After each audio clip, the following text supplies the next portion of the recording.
Renegade by Big Red Machine featuring Taylor Swift.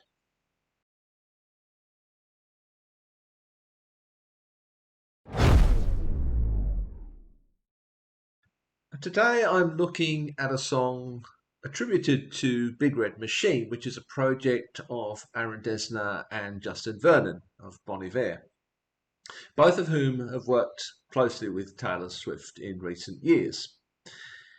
Although this song is attributed to Big Red Machine, it's on the Big Red Machine album, How Long Do You Think It's Gonna Last?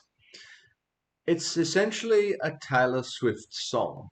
I'll let Aaron Dessner explain how that came about.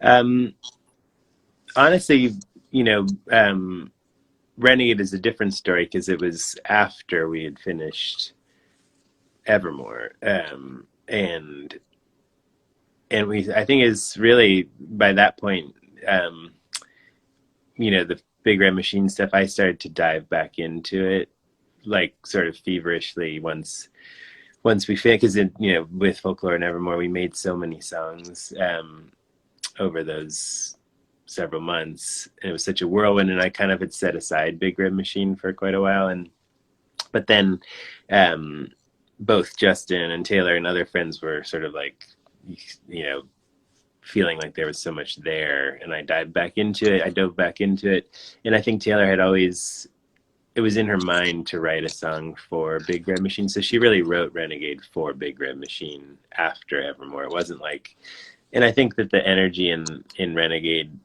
and like the production of it and the way it feels and what it's about really connect to this record. So it made a lot of sense. But it was, I was obviously like really grateful and moved when she sent that to me. And then Justin added his parts, and again, like, they still haven't met, but they like they sing so well together. But yeah, that's kind of how that happened. So the song came out in 2021 on Big Red Machine's album, How Long Do You Think It's Gonna Last?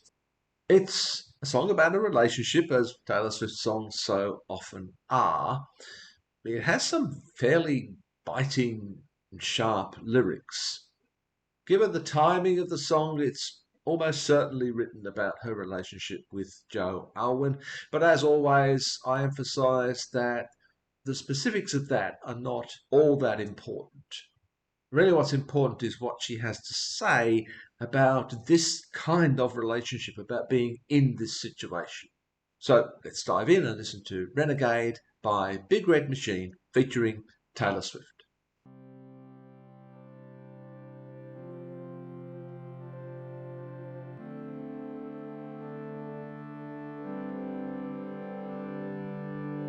I tapped on your window on your darkest night. The shape of you was jagged and weak. There was nowhere for me to stay, but I stayed anyway. It's kind of got an upbeat, catchy feel to it, the song has, but that belies the lyrics to some extent, which are really quite cutting. I tapped on your window on your darkest night. The shape of you was jagged and weak. There was nowhere for me to stay, but I stayed anyway. So she's talking figuratively here, metaphorically, tapping on his window, getting his attention on his darkest night. In many songs, Taylor has reflected upon the depression that her partner would go through and how difficult that's been for her at times. And here she's trying to get his attention, trying to draw him out of this in some way. The shape of you was jagged and weak. Think about that as a description of a person. The shape of you was jagged and weak. So he's all edges, all corners, not a regular shape at all, but also quite fragile. Sounds like a dangerous person to be interacting with. You could be damaged by those edges, but at the same time, you could so easily damage that person because they're so weak. I tapped on your window on your darkest night. The shape of you was jagged and weak. There was nowhere for me to stay, but I stayed anyway. I just want to add here that she clearly doesn't feel comfortable here, that she doesn't feel that this is home for her anymore. There was nowhere for me to stay. She didn't feel as if she had a place in this relationship. But she stayed anyway. She didn't feel at that time that she had any choice. So she's describing herself as sharing this space with someone who's very fragile and has very jagged edges. There was nowhere for me to stay, but I stayed anyway. And if I would have known how many pieces you had crumbled into, I might have let them lay. If I had known how many pieces you had crumbled into, not would have crumbled into, but had crumbled into. She's describing someone who's already broken, lying on the floor in pieces. And she'd realised that at the time, she might have let them lay, but instead she's kind of prodding and poking a bit here, trying to get his attention, poking the bear, I suppose. If I would have known how many pieces you had crumbled into, I might have let them lay. Are you really gonna talk about timing in times like these? And let all your damage me, and carry your baggage up my street, and make me your future history. It's time. This is one of those songs where Taylor kind of pours out the lyrics. They just keep coming and coming, and it's somewhat difficult to know where to pause, but I'll pause there. She's having a dialogue with this person, at least in her own mind. Maybe it's a dialogue they had in real life as well.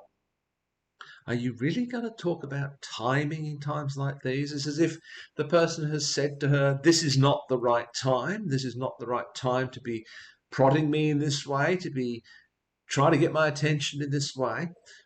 And her response is, are you really going to talk about timing in times like these? She has a sense of crisis here that perhaps he doesn't have. She knows that they're in trouble. And we see that reflected in Taylor's other song, You're Losing Me. Are you really going to talk about timing in times like these and let all your damage me? So she is being hurt in this relationship by his brokenness. Is that selfish? Well, there comes a point, I think, when you have to take care of yourself. You have to protect yourself, even if it means withdrawing from the other person. And carry your baggage up my street. Not just her own baggage, but his baggage as well. She feels as if she's carrying both of them. And again, that's an idea that reoccurs. I think it's in So Long London. And then a really clever line, make me your future history. She has a sense that he's already adding her to the baggage he's carrying. In his mind, she says, they're already history. I think that's probably true for her too, to be honest, at this point in the relationship. But she's accusing him of making her his future history. Pretty soon, she says, I'm going to be part of your past, and you're making that happen. She's pulling no punches in this song. Are you really gonna talk about timing in times like these? And let all your damage me, and carry your baggage up my street, and make me your future history. It's time. You've come a long way. Open the blinds, let me see your face. You wouldn't be the first renegade to need somebody. And now she offers a kind of olive branch, I suppose. It is time, she says. He's been arguing that it's not the right time. She is saying it is time. You've come a long way. She concedes that. He's made progress. But open the blinds, let me see your face. She's trying to break through the depression, break through the darkness. Open the blinds, let the light in. She's almost begging for him to do that here. And she adds, you wouldn't be the first renegade to need somebody. Why renegade here? Well, A renegade is someone who goes their own way, who maybe breaks the rules, doesn't follow the conventions, maybe moves from one cause to another. So they renege on their old cause, they become a renegade from that cause. But there's this sense of someone who goes against the grain, rebels. And she's calling him that perhaps because that's how he perceives himself. And she says to him, you wouldn't be the first renegade to need somebody.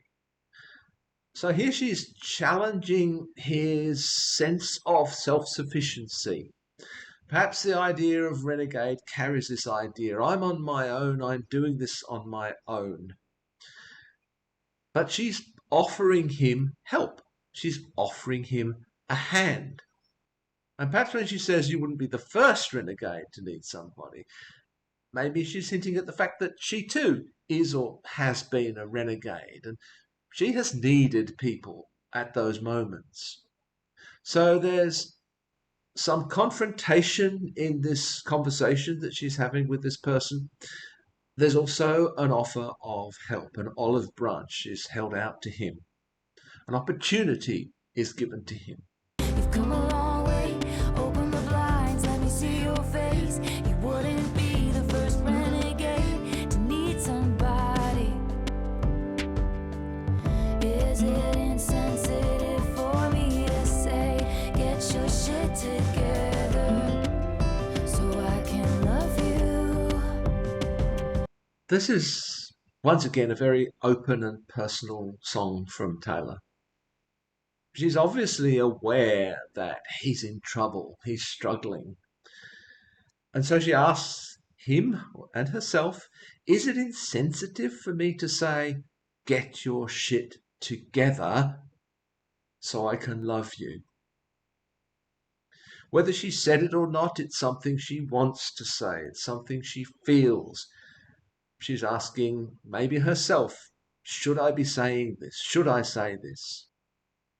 At the moment, he's kind of untouchable, unreachable. There's all these obstacles in the way of her being able to love him. And she's kind of pleading, challenging him to get his shit together. There's a warning here, just as there is in You're Losing Me. She's giving him a warning and she's giving him a chance. Is it insensitive for me to say, get your shit together so I can love you? Is it really your anxiety that stops you from giving me everything? Or do you just not want to? There's a lot of pain in this line. Clearly, he's a person who suffers with significant mental health issues, depression, anxiety. She's aware of that. She's trying to be sensitive here, but also open and honest, bordering on being insensitive. So here she challenges him. Is it really your anxiety that's holding you back? That's preventing you from giving me everything? Or do you just not want to? Is he using his anxiety, his depression, as an excuse, as a shield against her, as an excuse for not giving himself fully to her? She's beginning to suspect that that's the case. Is it really your anxiety that stops you from giving me everything? Or do you just not want to? I tapped on your window on your darkest night. The shape of you was jagged and weak. There was nowhere for me to stay, but I stayed anyway. You fire off missiles cause you hate yourself, but do you know you're demolishing me? And then you squeeze my hand as I'm about to leave. You fire off missiles because you hate yourself. Again, Taylor's trying to be sensitive here and insightful here. She's trying to understand him. You fire off missiles because you hate yourself. These missiles are not really intended for me. The barbs that you throw my way are not really intended for me. They're because you hate yourself. These are tough things to say to someone. But yes, he's firing the missiles because he hates himself, but nevertheless, it is demolishing her. It's causing her enormous pain. And she's clearly struggling to deal with that. And then you squeeze my hand as I'm about to leave. Picture that in your mind for a moment. They're having this intense discussion, maybe even an argument. Some really, really hard words are being spoken. She's challenging him. She's confronting him. She's telling him how unsafe she feels in this relationship, how she's struggling in this relationship. All of this comes out, and then he squeezes her hand as she's about to leave. There's some push-pull going on here, I think. Whether the squeeze of her hand is a sincere thing, probably it is. Probably he knows what he's doing. He knows that he's pushing her away. He knows she's on the verge of leaving. And while his behavior is actually causing that, creating that situation, there's this other part of him that doesn't want it to end, that doesn't want it to go. So he squeezes her hand. It's that little attempt to keep hold of her, to maintain the emotional bond. I'm not going to say that it's intentionally manipulative, because it's the kind of thing we do when we both want and don't want something, and we can't make up our mind. We don't quite want to let it go, yet at the same time we're trying to do exactly that.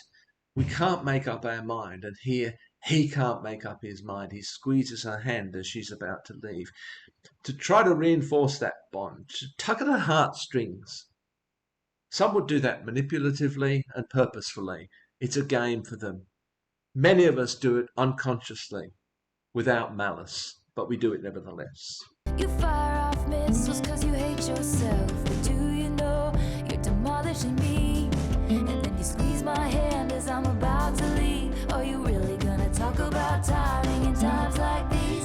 Let all your damage me, and carry your baggage up my street, and make me your future history. It's time, you've come a long way. Open the blinds, let me see your face. You wouldn't be the first renegade to need somebody. That's what I mentioned, Bon Iver's, or Justin's backing vocals here. They work so well together, Taylor and Justin, as they did on Folklore, of course. Is it insensitive for me to say, get your shit together so I can love you? Is it really your anxiety that stops you from giving me everything? Or do you just not want to?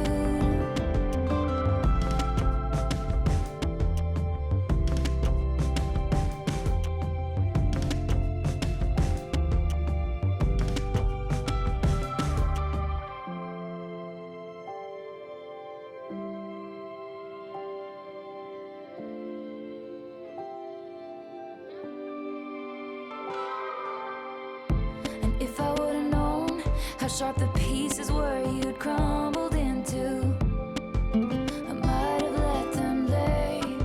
Are you real? So again, she uses past tense here. If I would have known how sharp the pieces were you'd crumbled into. And he's already broken. Perhaps she doesn't quite realise at the time of this imagined or real dialogue that he's already actually broken and lying on the floor. It's too late, effectively. And the pieces he's broken into are sharp, and they're going to hurt her if she tries to pick them up and put them back together. And so she might have let them lie if she'd realised at that point how badly broken he was, how sharp the pieces were.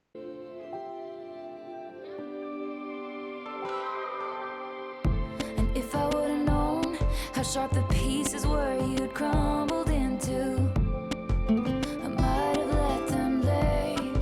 Are you really gonna talk about timing in times like these? Let all your damage me, and carry your baggage up my street, and make me your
I really like the way that Justin's vocals come more to the forefront in that last refrain, where he throws in a kind of counter melody, repeating some of the lines that were said earlier in the song in counterpoint to what Taylor's actually saying. It works really well. Again, that they just work so well together. So that's my take on that song.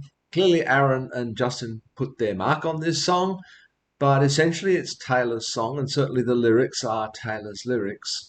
And in the video, you see her writing the lyrics. Just as a kind of silly aside to finish up this video, are we ever going to see a Taylor Swift font? I'd like to see that. Taylor Nation, get on it.